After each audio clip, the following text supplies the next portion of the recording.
So if you look at the deformation, what happens? Look at the topmost surface of the beam. The grid lines which we have drawn across this beam, you see the topmost grid lines are now coming close to each other, while as the lines or the grid lines at the bottom of this beam are moving away from each other. That is, the top surface of the beam is under compression, while as the lower surface of the beam is under tension.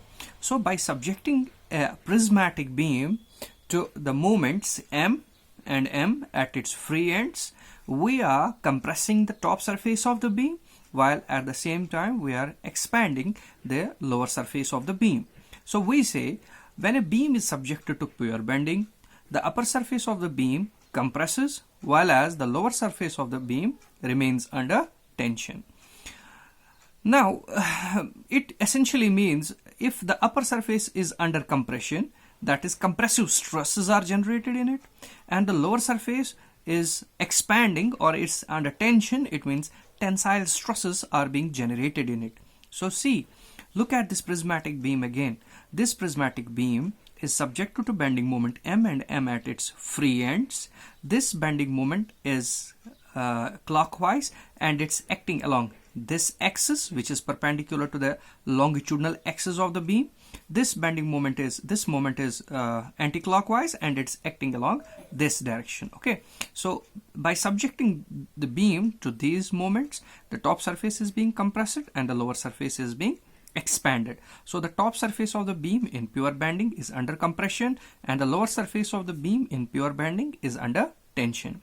Now it means if you look at the top surface which is under compression, there will be compressive stresses which we denote by a negative sign, and the lower surface will be under tension which we denote by a positive sign.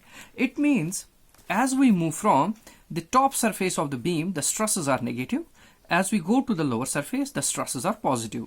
So it means moving from top surface of the beam to the lower surface of the beam, we are moving from negative stress distribution to positive stress distribution. That essentially means there has to be a surface on the in this beam where the stress values or the stress values will be 0, or the strain values will also be 0. Again, I am repeating, as we are moving from the top surface, the stresses on the beam are compressive. As we are going, and then we are going to the lower surface of the beam, the stresses on the beam are positive. So as we go from the top surface of the beam to the lower surface of the beam, we are moving from negative stress distribution to positive stress distribution. So on a number line, when we move from negative side to the positive side, we essentially pass through the 0. So it means there is a particular plane or a particular line over which the value of the stresses and the value of the strains will be equal 0. That line is called the neutral. That line is called the neutral line. Neutral line is a line over which the stress distribution and the strains are all equal 0. The same has been depicted here in this figure. Look here. If you look here, this beam is subjected to moment M. This is x-axis is the longitudinal axis of the beam.